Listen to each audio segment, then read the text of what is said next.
Selamat datang di From Zero Story Channel, tempat di mana imajinasi bertemu kegilaan, dan setiap bagian punya ceritanya.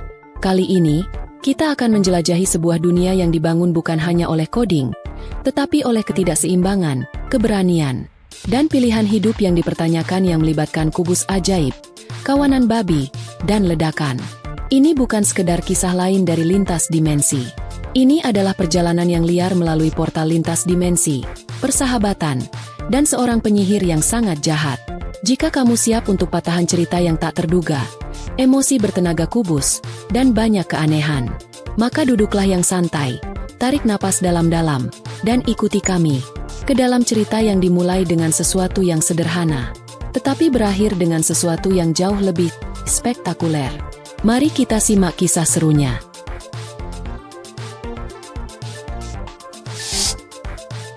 Cerita bermula dari seorang anak laki-laki kecil yang mendambakan sesuatu yang tersembunyi di dalam sebuah goa, sebuah pertambangan ilegal yang tersembunyi lebih tepatnya, dan entah sesuatu apa yang tersembunyi di dalamnya. Sayangnya, ada tulisan berisikan larangan keras untuk anak-anak bermain di sekitar situ yang tertempel tepat di samping pintu goa itu. Selain itu, ada seorang penjaga yang sangat galak yang menjaga ketat tempat itu. Waktu pun berlalu, anak laki-laki kecil itu pun kini sudah bertumbuh menjadi pria dewasa. Pria itu bernama Steve. Inilah orangnya, yang berlatar belakang sebagai seseorang yang bekerja di bidang bangunan dan properti. Seketika, Steve pun teringat dengan mimpi di masa kecilnya dengan sebuah pertambangan mineral di masa lalu, yang mana dijaga oleh seorang penjaga tua yang sangat galak.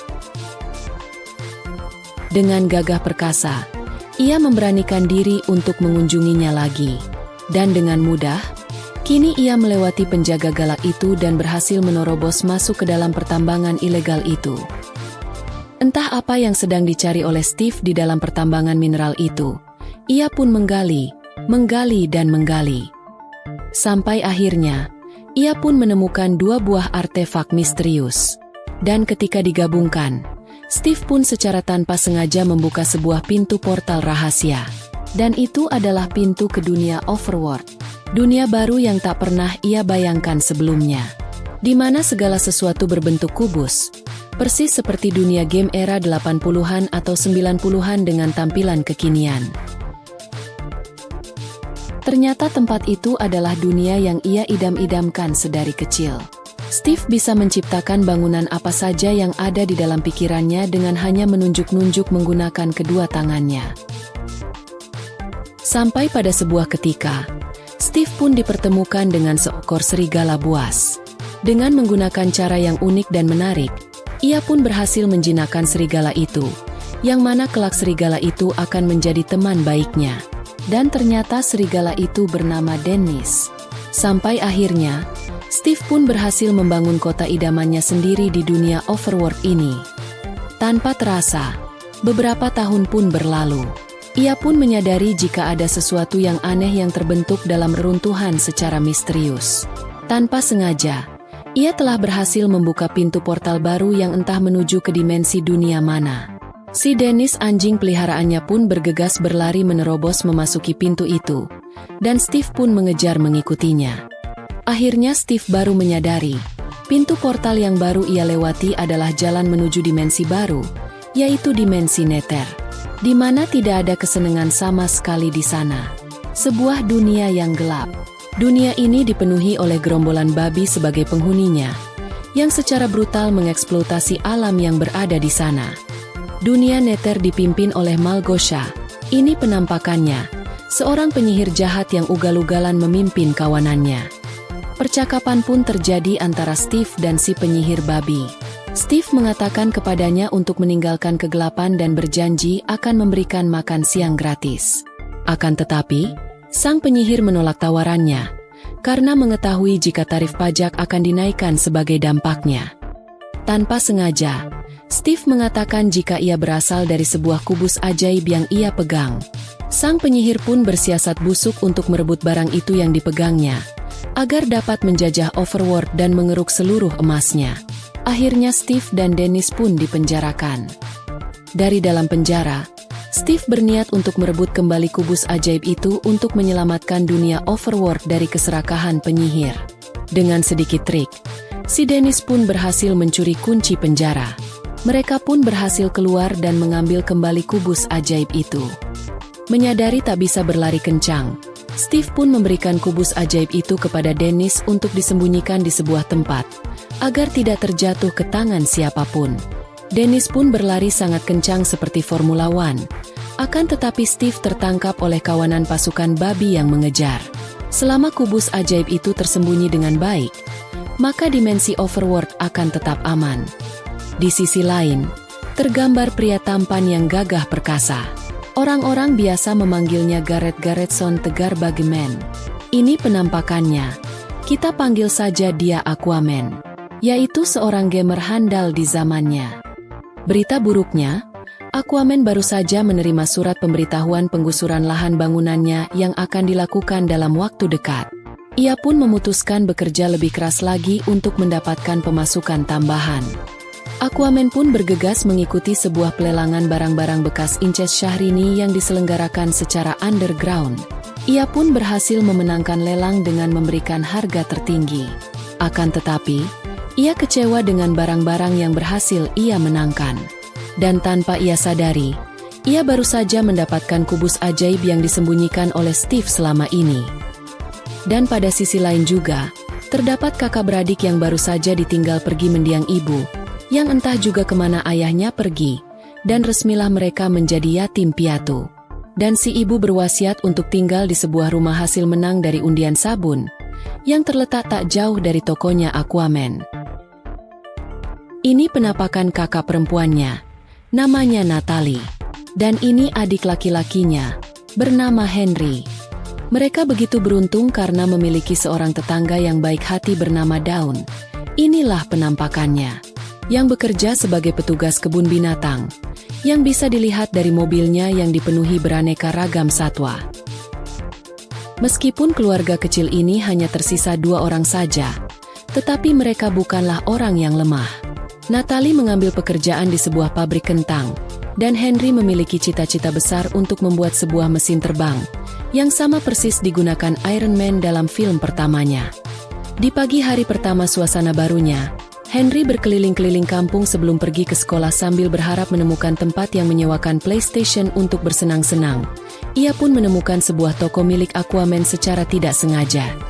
Di dalam toko itu, Henry melihat-lihat semua barang yang ada di sana.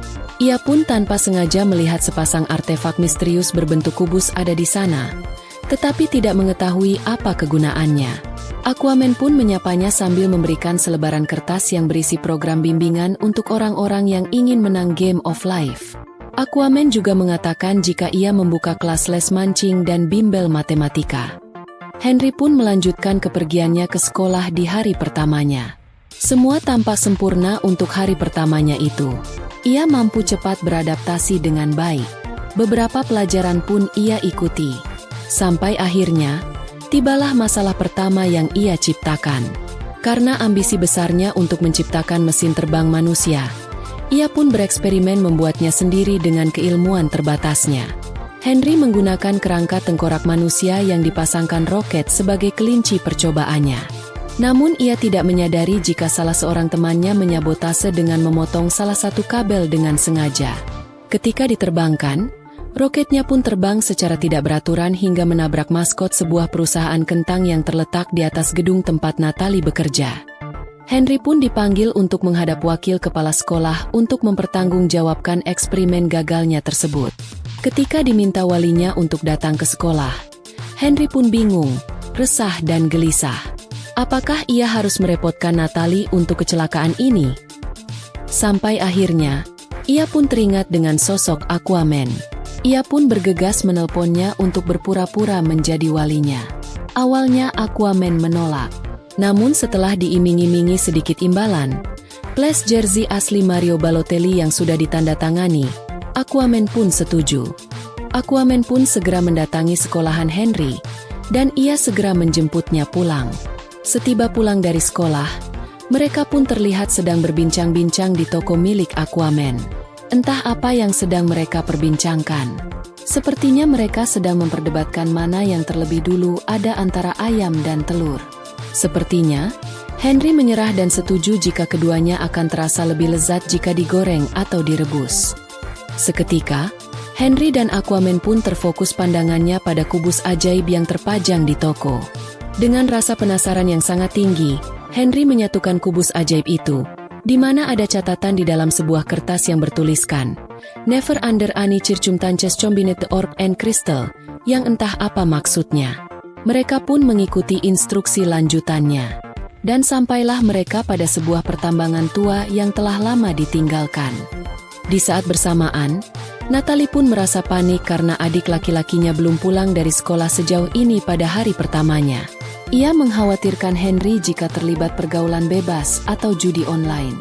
Ia pun bergegas menghubungi Dawn, satu-satunya tetangga yang ia kenal di tempat barunya ini. Ketika Dawn tiba, ia mengatakan untuk tidak terlalu cemas dengan keadaan ini kepada Natalie. Dikarenakan ia memiliki nomor telepon sutradara, dengan mudah ia mengetahui di mana posisi Henry saat ini. Mereka pun bergegas menuju tempat saat ini Henry berada. Sesampainya tempat yang dituju, Natalie dan Dawn pun terkejut melihat Henry dan Aquaman yang telah berhasil membuka pintu portal antar dimensi rahasia yang terletak di dalam sebuah goa misterius. Mereka berempat pun terseret ke dalam portal rahasia itu. Setibanya mereka berempat ke dalam dimensi baru itu, mereka pun takjub melihat keadaan di sana. Sementara di dimensi Nether, si penyihir mulai bisa merasakan jika portal Overworld telah dibuka oleh seseorang. Sang penyihir jahat pun bergegas menemui Steve dan membuat sebuah kesepakatan dengannya. Jika Steve mampu memberikannya kubus ajaib, maka si penyihir babi akan memberikannya Dennis sang serigala kesayangannya. Mereka pun sepakat, dan Steve dipulangkan kembali ke dimensi Overworld. Tanpa terasa, malam pun tiba. Suasana malam hari di Overworld sepertinya sangat jauh berbeda jika dibandingkan dengan gemuruhnya malam ibu kota atau kota-kota metropolitan lainnya. Di sini, mereka dikejar-kejar oleh pasukan tengkorak yang siap menembakkan anak panah, dan banyaknya zombie buas yang bebas berkeliaran di banyak tempat. Sampai akhirnya, mereka berempat pun tersudut di sebuah bangunan yang berhasil dibuat oleh Henry. Kawanan zombie buas pun mencoba menyerang mereka berempat. Tetapi tiba-tiba, muncullah Steve yang berusaha menyelamatkan mereka. Steve pun menghajar kawanan zombie liar itu satu persatu layaknya seorang kesatria. Dengan singkatnya, pagi pun tiba. Zombie-zombie brutal yang tadinya menyerang, kini terbakar semua oleh panasnya matahari dengan seketika. Dari situlah perkenalan awal mereka. Steve pun mengajak mereka berkeliling-keliling kota yang ia telah bangun sebelumnya. Ia menunjukkan satu persatu rutinitas harian warga Overworld secara gamblang, mulai dari bangun, kerja, makan, minum, pipis, dan lain sebagainya, sampai tertidur lagi, dan tak lupa Steve menjelaskan jika mereka bebas membangun apa saja yang terlintas di dalam benak pikiran mereka masing-masing di dunia Overworld. Sementara di dimensi Nether, si penyihir jahat Malgosha pun menyadari jika Steve telah berkhianat. Alih-alih merebut kembali kubus ajaib yang dijanjikan, Steve justru bersekutu dengan keempat teman barunya itu. Hal itu pun membuat si penyihir babi murka. Ia memerintahkan salah satu algojonya untuk membunuh Steve karena telah berkhianat. Kembali lagi ke Overworld, Steve pun menjelaskan kepada teman-temannya, jika mereka ingin pulang kembali lagi ke bumi, mereka harus menggunakan sepasang kubus ajaib itu untuk membuka portal. Dan sayangnya, salah satu bagian dari kubus itu telah hancur. Dan satu-satunya cara terakhir untuk pulang ke bumi adalah dengan melalui portal lintas dimensi yang terletak di sebuah hutan pedalaman Sumatera yang terletak di balik gunung. Steve juga menjelaskan, jika perjalanan ke hutan tersebut sangatlah tidak mudah karena dijaga ketat oleh para penjaga yang kuat dan sangat ketat.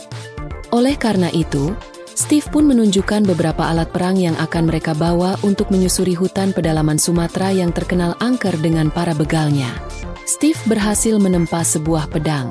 Aquaman berhasil menempa sepasang ember besi, dan Henry berhasil menempa sebuah pistol ajaib.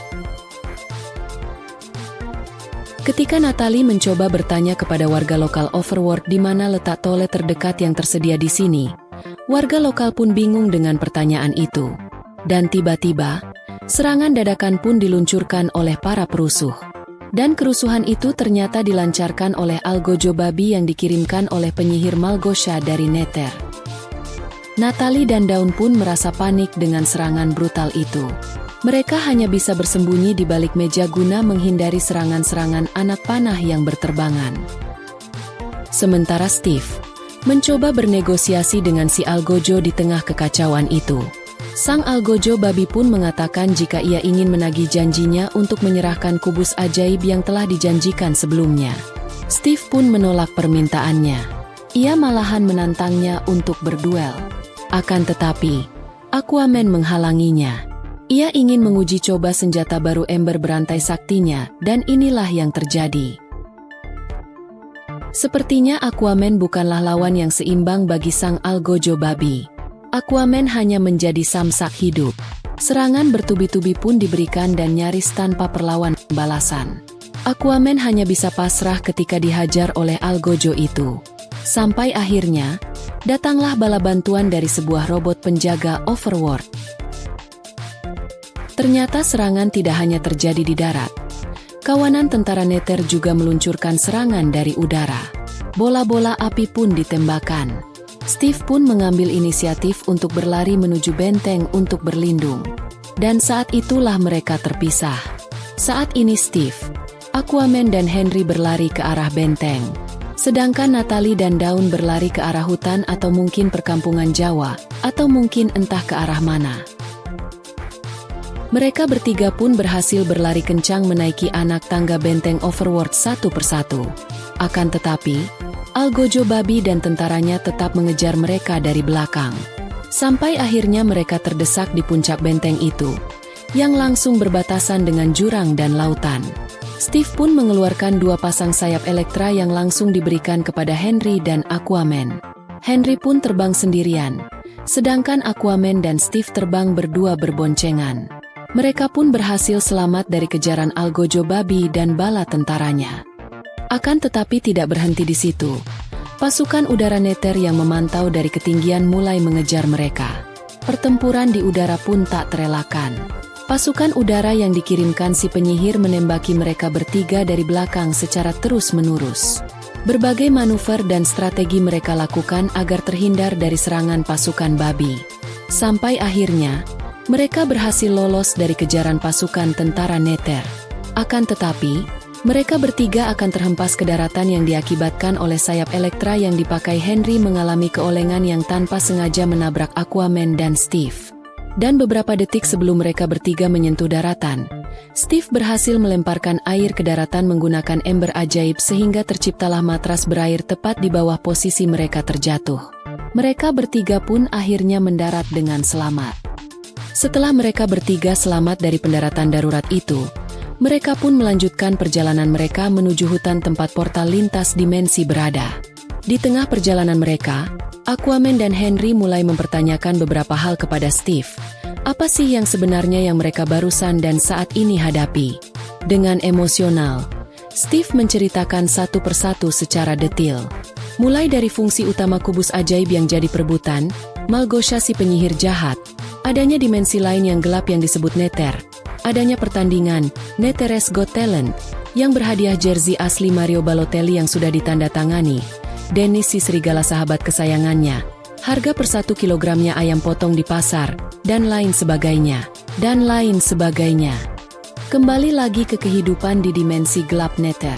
Algojo babi pertama yang dikirimkan si penyihir untuk membunuh Steve ternyata gagal menjalankan misinya. Ia pun melaporkan kegagalannya kepada Malgosha. Karena dianggap gagal, sang algojo pun dikutuk oleh penyihir jahat itu menjadi sebuah daging panggang. Akhirnya Malgosha mengeluarkan algojo kesayangannya yang kedua yang berpostur tubuh besar seperti dinosaurus. Monster raksasa babi itu bernama Great Hawk, dan seperti inilah penampakannya. Great Hawk pun diutusi penyihir untuk merebut kubus ajaib itu dari tangan Steve dan kawan-kawannya di dimensi Overworld. Tanpa terasa, Malam pun tiba. Natalie dan Dawn hanya berjalan menyusuri gelapnya malam yang entah kemana jalanan itu menuju. Yang mereka harapkan jalan itu menuju portal lintas dimensi. Tiba-tiba, terdengarlah geraman serigala buas dari kegelapan. Mereka berdua mulai panik. Ketika mereka menghadap ke belakang, seketika muncullah seekor serigala buas itu yang siap menerkam mereka berdua. Secara perlahan-lahan, Dawn mencoba menjinakkan binatang buas itu dengan memberikan sebuah tulang zombie. Dawn pun berhasil mengendalikannya. Setelah disadari, ternyata serigala itu adalah Dennis, binatang peliharaan kesayangannya Steve. Dawn pun segera memintanya untuk menunjukkan jalan menuju bioskop di mana ADC terbaru sedang ramai ditonton orang. Tanpa berpikir lama, mereka pun bergegas pergi untuk menonton kisah lengkapnya. Sementara Steve, Aquaman dan Henry sedang terjebak di sebuah pertambangan overworld. Tanpa sengaja, mereka menemukan sebuah tempat rahasia penyimpanan berlian. Dan ketika Aquaman hendak mengantongi seluruh berlian yang ada di sana, terdengarlah suara The Great Hawk dari kejauhan. Steve pun bergegas mengajak mereka semua untuk berlari menyelamatkan diri mengendarai sebuah gerobak besi. Seketika, gerobak besi itu tiba-tiba mogok. Aquaman pun bergegas turun dan mendorongnya sekuat tenaga. Dan The Great Hawk terus mengejar dari belakang dan semakin mendekati mereka. Akhirnya gerobak besi itu berhasil menyala lagi. Mereka pun berhasil melarikan diri. Sampai akhirnya, mereka berhasil menuju tempat yang sedang mereka cari. Di sanalah tersimpan pasangan kubus ajaib yang mereka butuhkan untuk membuka portal lintas dimensi. Mereka pun bergegas menyusun sebuah strategi unik untuk mengelabui para penjaga yang ketat menjaga tempat itu. Steve memutuskan Henry untuk bertugas mencuri pasangan kubus ajaibnya, sedangkan dia dan Aquaman akan bertugas sebagai pengalih perhatian. Mereka pun memulai aksinya dengan peran dan tugasnya masing-masing. Awalnya, misi ini terlihat sangat sederhana dan mudah. Akan tetapi, para penjaga mulai menyadari dengan siasat licik yang sedang mereka jalankan ketika Henry tertangkap basah sedang mengendap-endap. Henry pun berhasil berlari sekuat tenaga memasuki ruangan di mana pasangan artefak misterius tersimpan. Sedangkan Steve dan Aquaman tertangkap. Mereka berdua pun langsung dihukum, dan hukumannya adalah Aquaman harus bertarung melawan Hulk Junior yang menunggangi seekor ayam di atas ring tinju, sementara Steve diikat kedua tangannya di salah satu sudut ring tersebut. Pertarungan pun segera dimulai. Lagi dan lagi Aquaman hanya menjadi samsak hidup bagi Hulk Junior. Hulk Junior berhasil menggigit tangan Aquaman dan secara brutal memukulinya. Sampai akhirnya, Hulk Junior akan menghabisi Aquaman yang terbaring lemas di atas ring dengan lompatan berbahaya mematikannya. Tetapi tiba-tiba Steve yang berhasil melepaskan ikatan tangannya, berhasil menyundul Hulk Junior terlebih dahulu hingga terpental jauh keluar ring pertandingan. Mereka pun berhasil memenangkan pertandingan. Di saat bersamaan, Henry juga telah berhasil mencuri apa yang mereka cari. Mereka pun bergegas berlari kencang meninggalkan tempat itu. Secara tiba-tiba, muncullah Malgosha dengan pasukan TNT-nya yang siap meledakkan mereka ketika mereka tengah berlari menyusuri sebuah jembatan. Penyihir jahat itu pun berhasil mencuri kubus ajaib dari dalam tas Henry menggunakan tongkat sihirnya. Dan ia pun bergegas pergi setelah mendapatkan apa yang selama ini ia cari dengan meninggalkan pasukan peledaknya yang akan segera meledakkan jembatan itu. Di tengah kepanikan itu, Aquaman langsung melemparkan Henry ke sebuah balon udara dan diikuti Steve yang juga langsung melompat ke dalamnya. Aquaman mengorbankan dirinya guna meredam kejaran pasukan peledak agar tidak terus mengejar mereka lagi. Pasukan peledak pun berhasil meledakkan jembatan, namun balon udara yang ditumpangi Steve dan Henry juga mengalami keolengan akibat dahsyatnya gema yang dihasilkan oleh ledakan itu. Mereka berdua terjatuh ke tanah dan pingsan seketika itu juga. Ketika tersadar dari pingsannya, Steve merasa sangat gembira karena ia sudah berada di rumahnya dan dipertemukan kembali dengan Dennis, si anjing peliharaan kesayangannya yang terpisah sekian lama. Di saat bersamaan, Henry juga pun tersadar, dan ia langsung dipeluk erat kakak perempuannya, sambil menyampaikan rasa sayangnya dan sekaligus permohonan maafnya karena telah mencuri jemuran tetangganya. Di sisi lain, sang penyihir jahat telah berhasil membuka portal lintas dimensi. Ia akan segera mengirimkan seluruh bala tentaranya dari Nether menuju Overworld. Malgosha berniat untuk menghancurkan Overworld dan mengeksploitasi seluruh kekayaan alam yang terkandung di dalamnya. Steve pun segera menyadarinya. Ia mengatakan, jika mereka mampu mengalahkan pasukan kegelapan Malgosha, maka mereka berpeluang besar untuk merebut kembali kubus ajaib dari tangannya. Mereka pun bergegas menyusun strategi serta membangun pasukan tempur guna menghadapi pasukan kegelapan Malgosha dalam pertempuran terbuka. Beberapa persiapan matang yang mereka persiapkan seperti membuat hulu ledak jebakan, membentuk tim pertahanan serigala, membentuk tim penyerang robot, menempa berbagai senjata andalan, misi luar angkasa membuat pemukiman di planet Mars 2035, dan lain sebagainya, dan lain sebagainya. Tidak banyak waktu yang mereka miliki saat ini. Pertempuran besar semakin dekat di depan mata.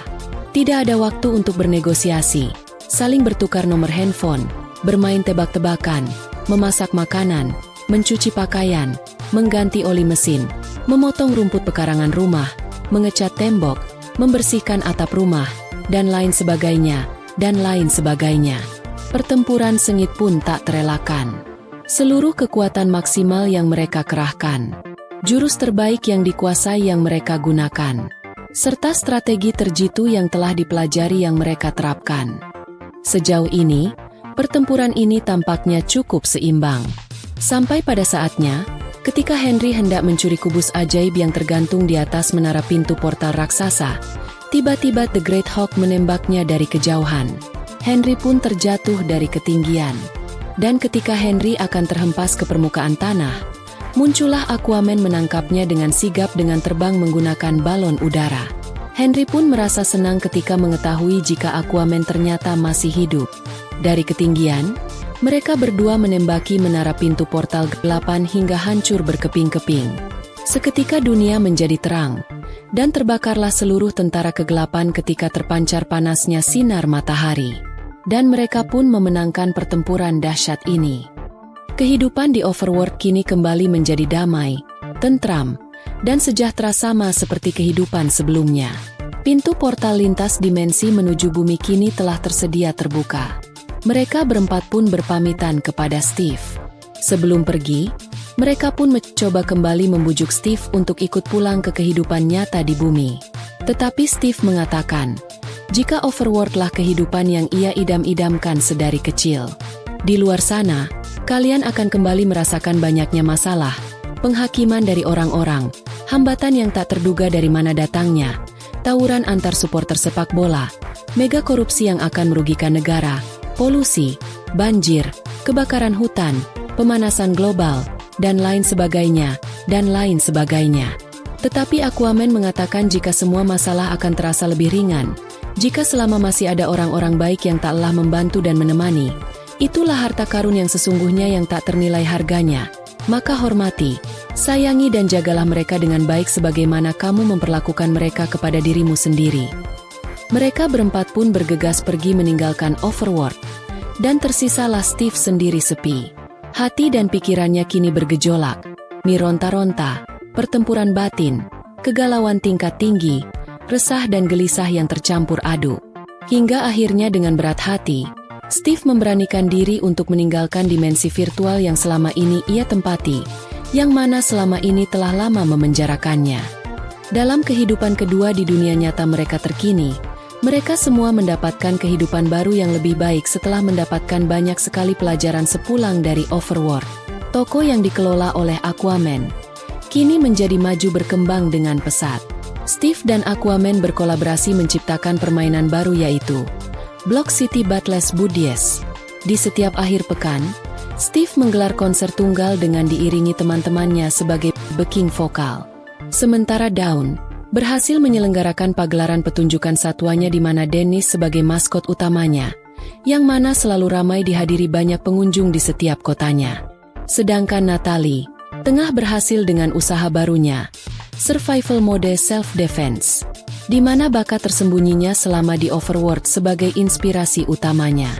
Dan Henry juga berhasil mewujudkan impiannya merakit jetpack pribadinya yang telah lama ia rancang, uji coba dan sempurnakan.